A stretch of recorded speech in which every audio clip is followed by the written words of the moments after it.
All righty. Hey, I am Cameron here with Blake. Hello. We blog at blakeandcameron.com, and we believe that your values and your goals should really dictate your most precious resources, which we think are your time and your money. And so right now we're going to be diving into what that has looked like for Blake and his years of adulthood and where he's at now, what he's thought about his past, and looking forward towards the future. For me, I'm an entrepreneur out here in Denver, Colorado. My wife is a nurse. And without further ado, I'll let Blake introduce himself. Hey, Blake.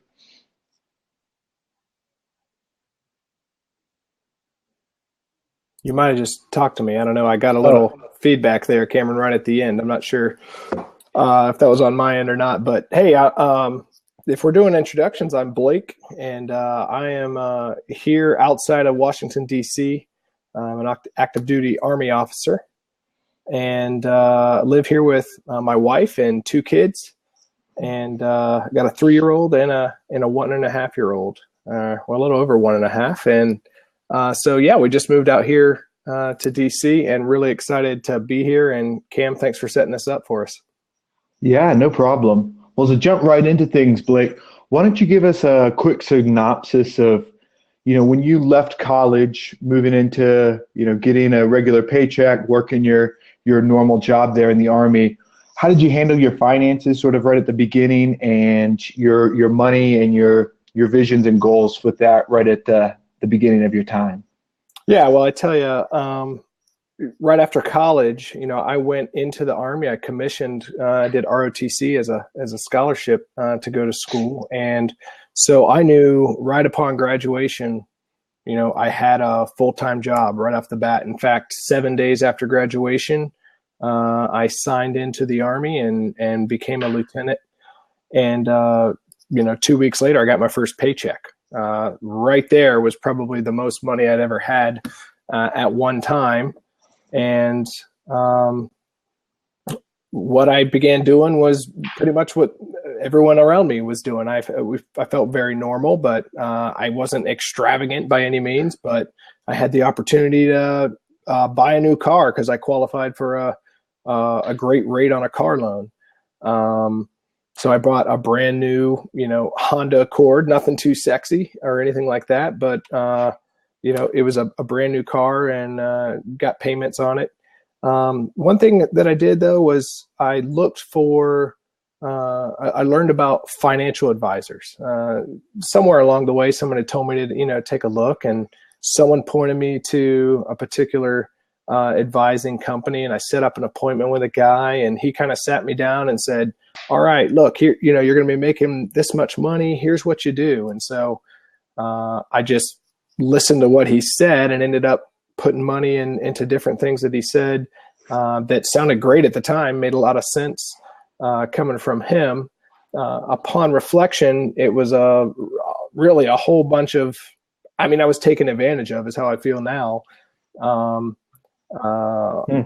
Big whole life policies, a retirement account set up that paid ridiculous commissions that took it out of my, investments. But even, and that's in hindsight. At the time, I felt like, all right, I'm doing great. I'm saving a little bit of money for the future. I was a single guy, 22 years old, and so I spent a lot of money too. Went out a lot, ate out a lot, Yeah. traveled a lot. I didn't have much to spend on other than myself. So, but I didn't feel like I was ever totally irresponsible. And so that's kind of the way I approached it. And so along the way, I felt like I was doing a decent job.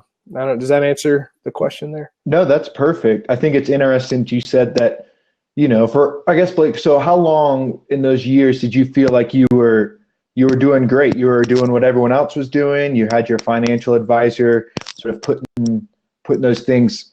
Did you ever have like a wake up moment or something that said, hey, wait a second, I've been doing this for 4 or 5 years and I'm learning or seeing someone else doing something different? What did that look like?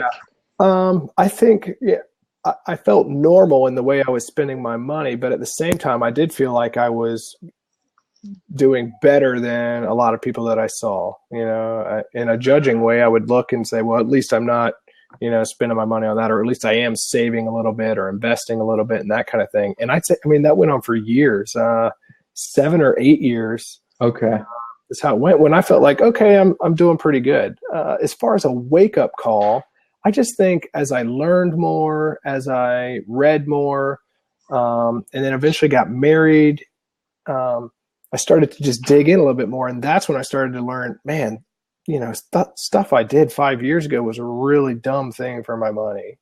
I bought a house. I forgot to mention that. I bought a house, back in 2005. I bought the house right before the crash because at the time, everyone I talked to, including my family and dad, was saying a house is a guaranteed great investment. Houses Absolutely, always go up. And, and then the market crash happened and I got stuck with this house while I went to Iraq for a year, and I had to, reach out to family to help me. I had to find a renter and that kind of thing. So those little wake up calls along the way were saying, I don't know if I'm doing doing as well as I think I am. And I tell you, another thing I started to read, I read, picked up off the bookshelf, Dave Ramsey book. Okay.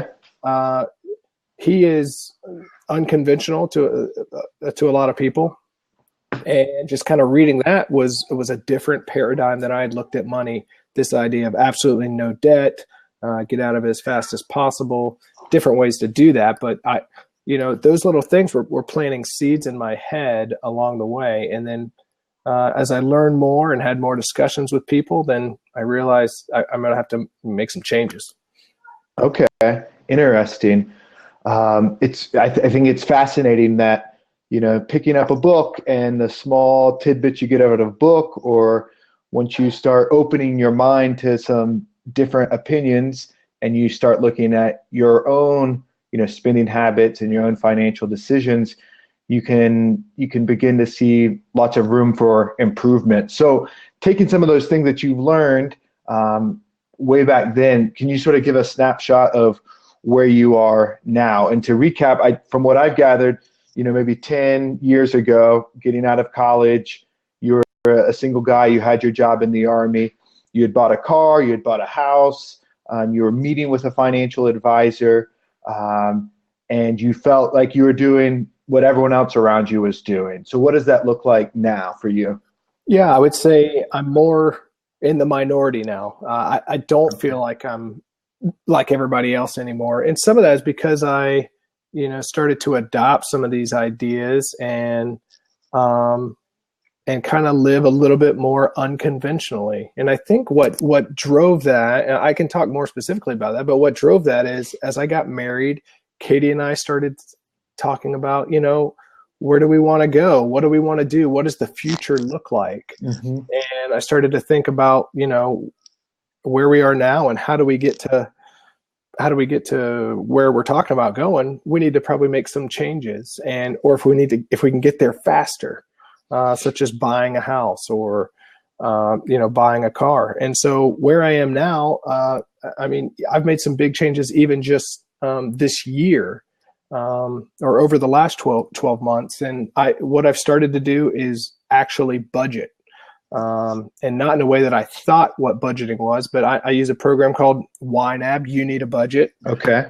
Cameron, I know you like that program as well, but last fall I got to a point I said, I got to figure out what I'm doing with my money. I'd get to the end of the month, the paycheck would be spent or, and invested as well, but I didn't have any clue what I was going to do the next month. I didn't have a plan other than these broad categories and chunks of money that I was going to do. And using YNAB, what I did was I really drilled down and assigned every dollar to how I was going to spend it. And so that's what Katie and I do every month. We get together, we talk about our goals, and then we say, okay, here's the money that we've got from our paychecks. Here's how we're going to assign it. So that's one thing I did. Another thing I did was we are intentionally making decisions to not spend as much money. And it's not, I'm not as extreme, but some of this ideas and thinking come from guys like Mr. Money Mustache, which he has a great blog, Mr. Money Mustache. You Absolutely. just Google that, you'll find it. He's a guy who, is kind of at the forefront of this frugality movement and just living frugally, not spending. But, I started looking at things like, how much am I paying in gas for my SUV that I'm the only one who drives to work in every day? And Yeah. so a change I made was I got rid of my beloved 4Runner that I absolutely adored, but I sold that car and bought. I now drive a 2012 Fit, which could fit into one of these blab boxes, just about. And so, like, that's a difference that some different decisions that I'm making, just of how I'm spending money and where those resources are going. But like, what that does is I do feel different in that. Just starting a new job recently, I showed somebody my car and they kind of laughed and said, "Oh, are you renting?" And I said, "No, dude, that's my new car. I just bought that a couple months ago." As we walked over to his, huge pickup truck that he adores and loves. But it was just such an interesting juxtaposition to see the two of us who we know each other, but we're living very differently financially. And so those are just some of the things that I just kind of felt that a little bit, but also I kind of took a little bit of pride that people are starting to make fun of the car I drive, because that's okay. We're at a point now, which I have not always been at, where I'm great driving not the nicest car. I mean, my car does have power windows, but that's about the biggest frill it's got. And I'm okay doing that, because what Katie and I are doing is putting our money to another goal that we've got, out for the future. And we're able to visualize that in that program YNAB. And so that's been one of those things that was just such a big change for us of how we are dealing with our finances, and to tangibly make decisions, and to tangibly, assign our money to a particular goal, to a particular purchase, to a category, and then to limit ourselves in certain things. We say, we're only going to spend this much money a month going out to eat. And we cut back on that a while back. And now it feels very normal to us what we're doing. Sure. But it's just those little things and those changes. So it seems to me that as you got married and you were using You Need a Budget YNAB, that you began to have a lot more conversations about your finances, when before maybe it was just you're going with the flow. This is what you get out of college, you have access to a loan, so you buy a car. Your parents buy houses, your friends are buying houses, so you bought a house. And now it seems that you're thinking about decisions, like you walked out to your SUV and I'm the only guy driving this thing. I'm in this car by myself 95% of the time. Why do I need such a big car, and why do I need to spend so much money on gas? So I guess, just real quickly, compared to your early 20s to right now, what's your ratio of talking about finances on a weekly or monthly basis? Yeah, it's definitely a larger part of the conversation.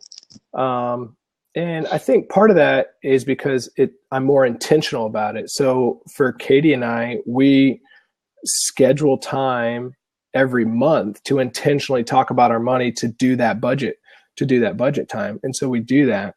And what that talk looks like is, obviously we're talking about our finances, but we're also talking about, what the future holds and how we can use, our finances to help reach that goal. But, also it's a little more at the forefront of my mind because of just things that I'm reading and able to learn more, because what I'm realizing is, I didn't know as much as I thought I did when I was 22 or when I was 30. Sure. It's a big world. It's a lot of different stuff out there. But it doesn't have to be as confusing as a lot of people make it. I feel like a lot of experts make it so confusing. And so what helps me is to talk about it. So I'll ask questions, I'll ask other people, or I'll read something or watch a video and that kind of thing. And so I think I couldn't give you a percentage, but it's talked about more. And within my family, I try and talk about it in an intentional way with Katie to say, How do we, what do we want to do with these resources? How can we be a good steward of this money and use it as a tool to help us reach goals that we have for our family? Okay, perfect. So let's get real practical here and dive into it. I mean, Okay. I know a few weeks ago you were telling me a story that there's this new fancy technology called Nest. It's a new gizmo thermostat that you can put on your house, and it helps control and regulate, your thermostat with the power of, the internet and your smartphones. So tell me a little bit about, in just maybe 2 minutes, of what it looked like was you guys debated whether to spend money Yeah. on this Nest thermostat. Sure. Great example. I know I told you that story recently. So we moved to a new place. I have wanted a Nest thermostat for a while because I'm a little bit of a I just love tech. I love the new thing a little bit. I don't always get it, but Nest has been something I want. They keep coming out with new generations, but now I'm in a place, we're going to be here a little longer. I'm like, this is the time to get the Nest. And I say, Katie, I want the Nest thermostat. She says, okay, well, how much is it? I said, it's $250. She's, we have a thermostat. It's built into the home. It's in the wall already. What in the world do you need $250? Like, but it's going to save us money on our power bill.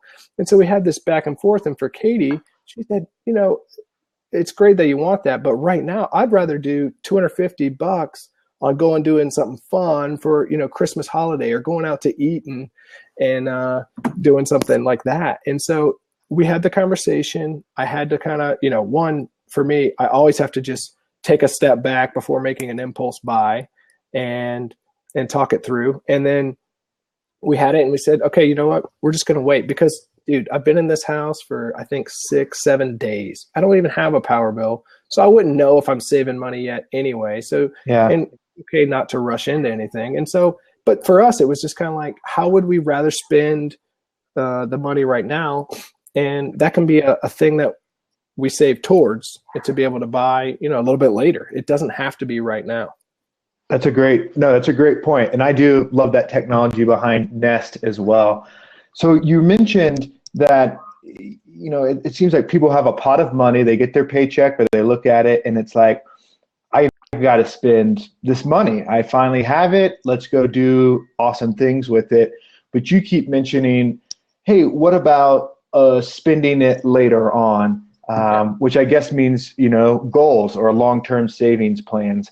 Yeah. So do you have like a really crazy or a lofty like financial goal, and explain how that has worked into your values? I think you hit on it, and I appreciate that because I've probably been hitting all around it. But that's one of those big changes for us, is not spending everything right now, waiting Sure. until you got a fire alarm. Yeah, I have a fire alarm going off, so Gotta love it. You can probably mute while I talk if it helps. But the idea of not having to spend it all and saving for later. And so for us, some of those things are goals, and they're like, a future trip or something like that. The other thing we've just started doing is kind of thinking huge and almost like unrealistic a little bit. But one thing we did just this last month in our budget meeting, I said, Katie, what's a bucket list item you want to do? We can, start thinking about it. She said, European cruise. ooh, On the very nice. Mediterranean cruise. I was like, oh, that's great. I just Googled it real quick. I mean, dude, we're talking like 10 grand a person, because you got to get there, then you do the cruise, you got to get back, airfare's not cheap. That's going to be a big ticket item. But you know what? I put it in there. We've got a category, sure enough, Mediterranean cruise. And I put a total of $1.47 towards that. So that's what we've got saved up for our Mediterranean cruise. But for us, it's kind of, I don't know if we're going to do that. And I don't know if we're going to do that, anytime soon. But we talked about it, we dreamed about it, and that $1.47 is not getting spent anywhere else. And so next month we have $1.47. We'll decide, do we want to put more towards the cruise or not? Or, one day, or maybe we'll have a conversation. Hey, let's do $25 a month towards the cruise one day. That's not going to get you to 10 grand very fast. But it's something that who knows? Maybe sometime we'll come into some money, or get a big bonus or something like that, and that can go towards it or whatever. But that's just something that we've had fun to talk about, and that's something that Katie wants. My big ticket item on the bucket list: Nest thermostat, 50. That got $0 this month, but Priorities.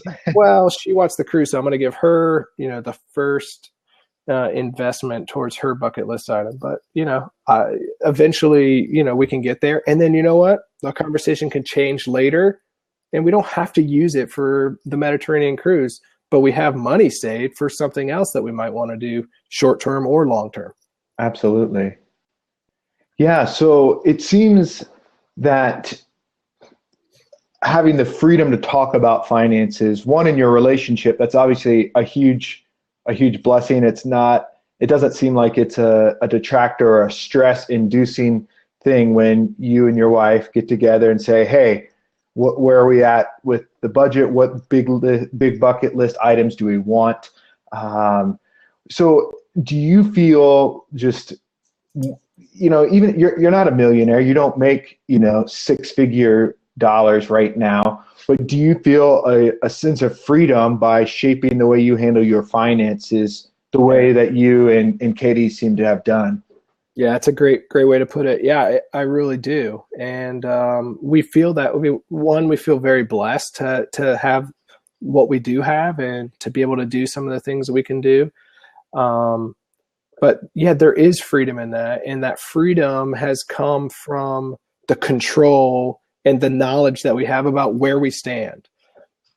Because bottom line is, no matter how much we're making right now, or we knew what it was. We knew where we stood, and we made decisions based off of, okay, this is how much we make, and we're not going to spend more than that, but we're not going to go into debt to do these things that we talk about. So in order to do that, we have to spend less to save for future things. And while those are tough decisions in the moment, what it's led to for us is freedom to do some things later on, because we actually have cash in hand later, and we have knowledge that, you know what, going out to dinner on this date night, or going to take this trip to see family over Thanksgiving that we just did, that's not going to break us, because we knew we were saving towards that. We hit a goal, or we came really close, and it's not going to kill us to do it. We're not going to come back from our trip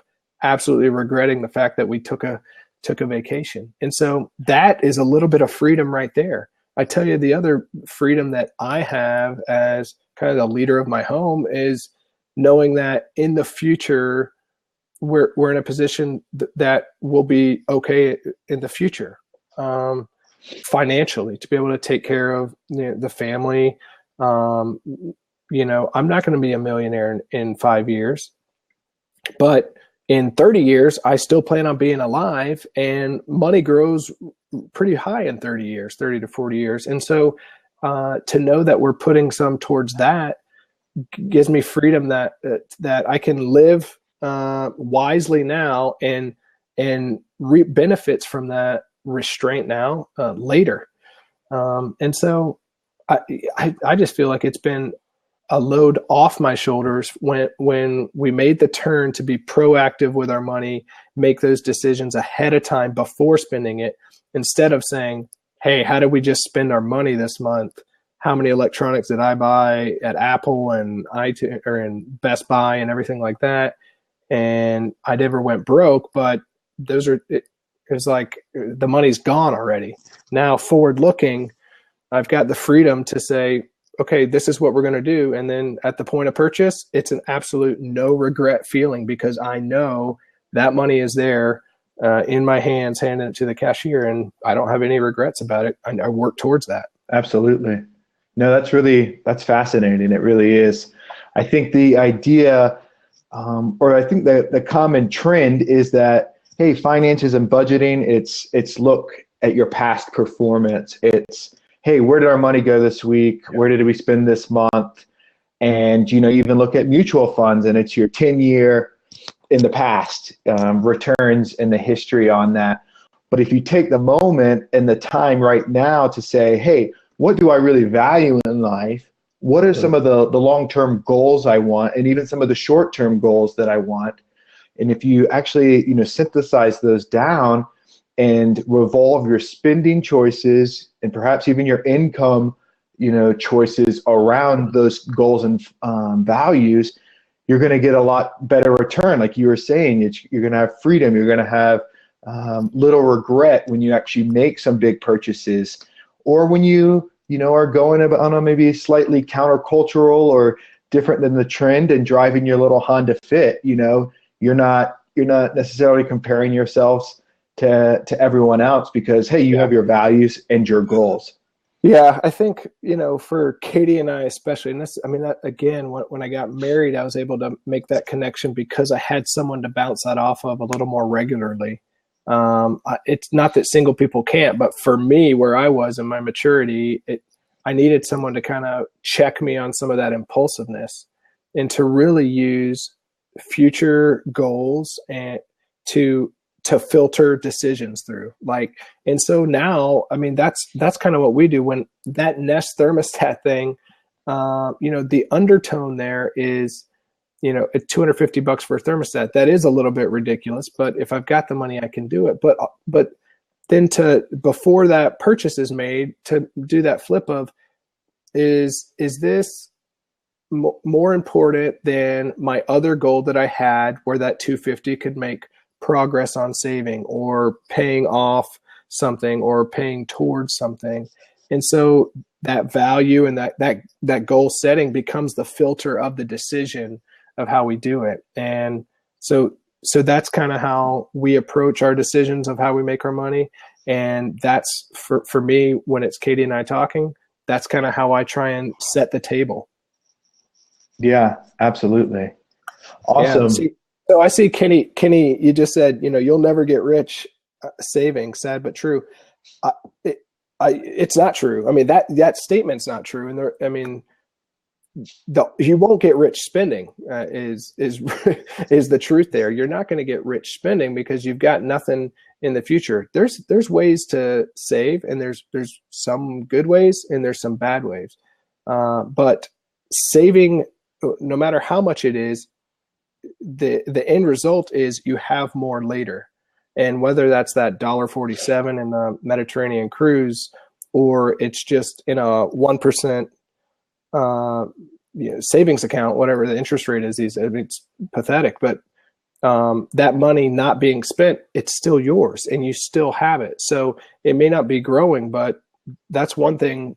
You're going to have it a little bit later. There's tons of different people who have different opinions on how to do it faster or whatever, but sure, not spending and saving is what's going to help you get to those goals a little bit later. And if one of those goals is to be rich and you have a dollar amount on that, the chances of you hitting that without discussing it and setting that goal, nobody out there is a millionaire by accident.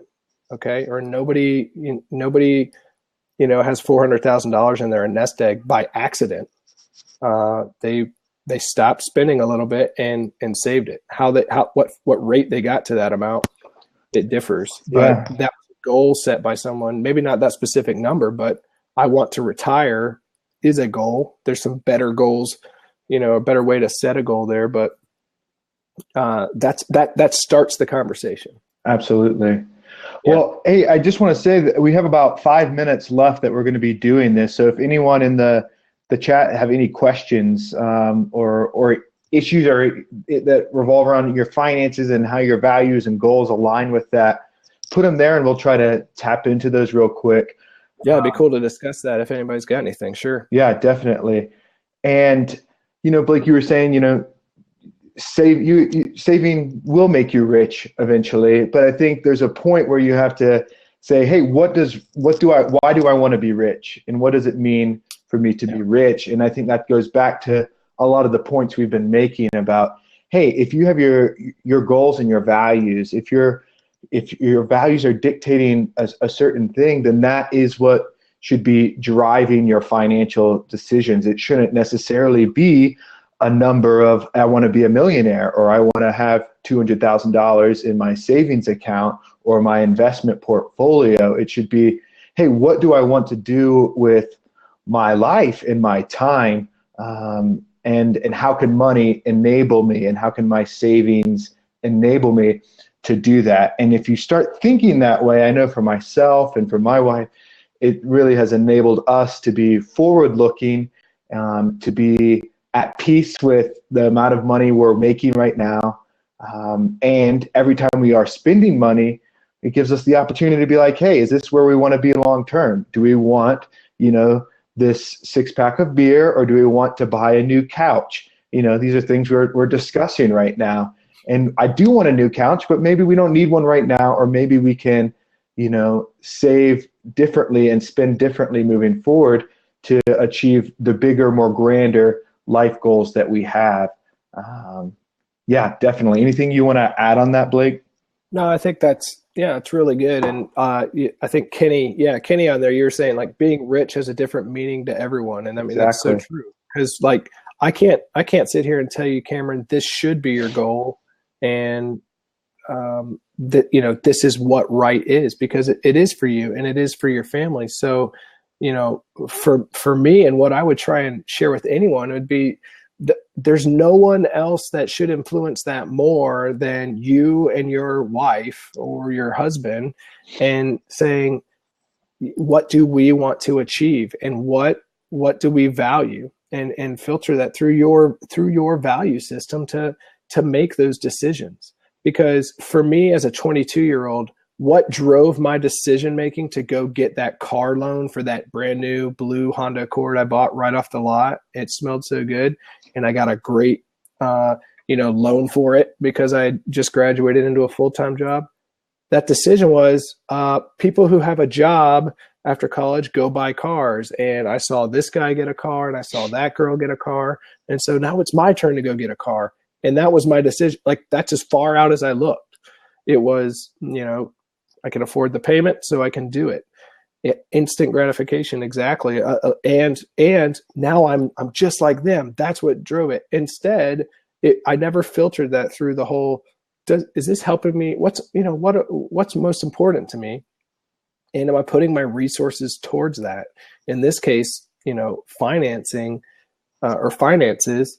Am I putting these finances towards reaching further goals? As a 22-year-old, I didn't look out too far, but now as a 30, whatever I am, 33, and a dad of 2 and a husband, there's some really important things I should be thinking about before I instantly gratify myself by buying a brand new car with a $450 payment.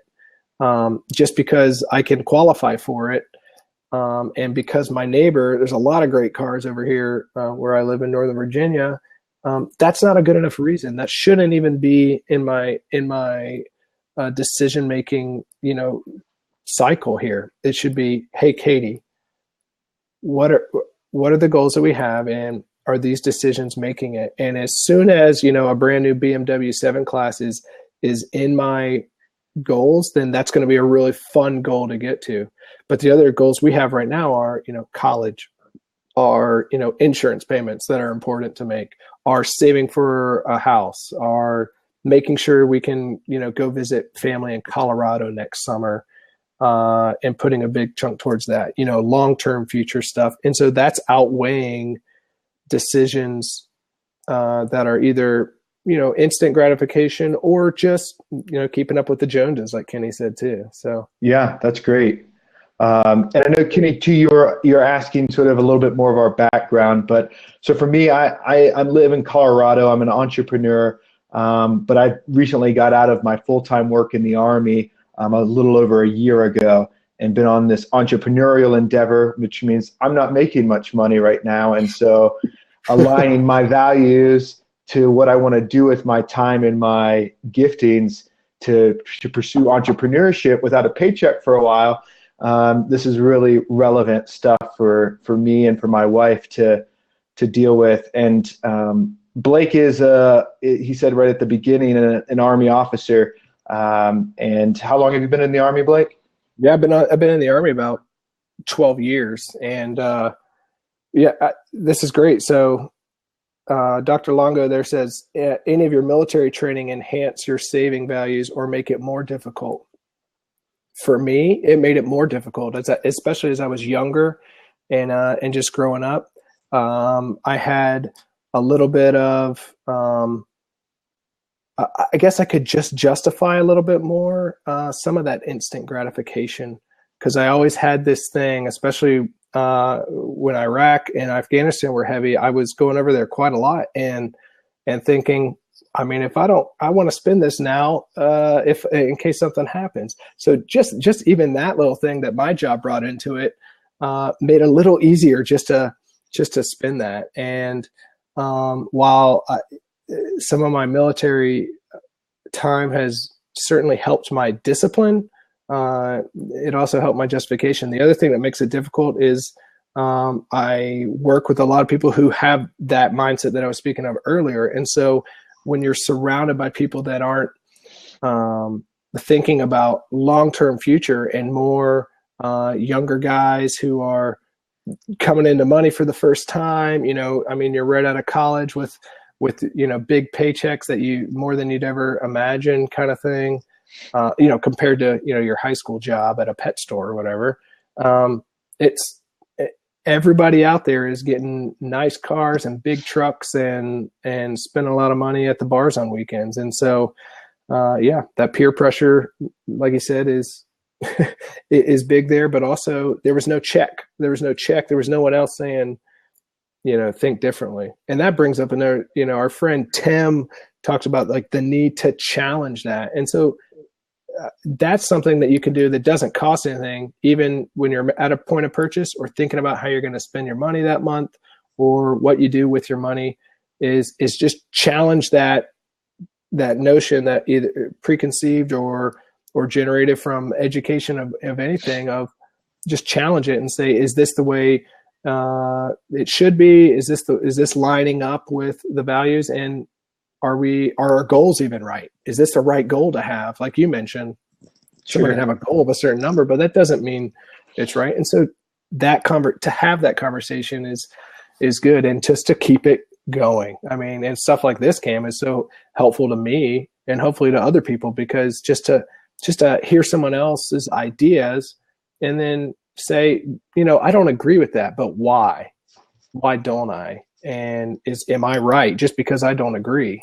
And so I think, especially in this culture, when you're educated and you've got a little bit of life experience, you've got an opinion, and so I mean, you're right, man, and everybody else is wrong. And so instead of taking the approach of, okay, I hear that, let me see why I feel differently, because I know I do, but I couldn't tell you why right now. I mean, that's worthy of a conversation right here, to hear somebody say something and say, I don't think I agree, but let's work through that. And talking it out on a forum like this is a great way to do that. For sure. Absolutely.